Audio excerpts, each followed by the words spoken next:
نصرالله عزیزی، شهید ناب سروان علی کهوری نژاد، شهید ناب سروان حسن رونده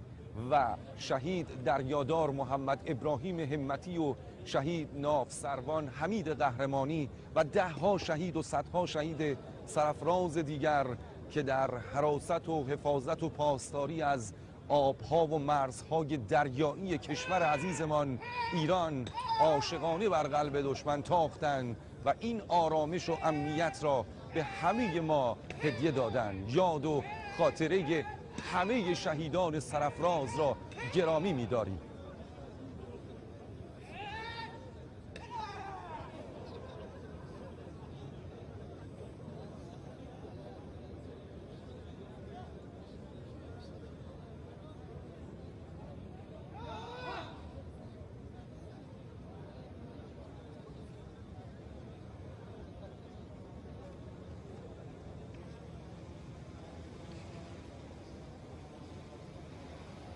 ارائه رهنمود توسط فرماندهی محترم کل ارتش جمهوری اسلامی ایران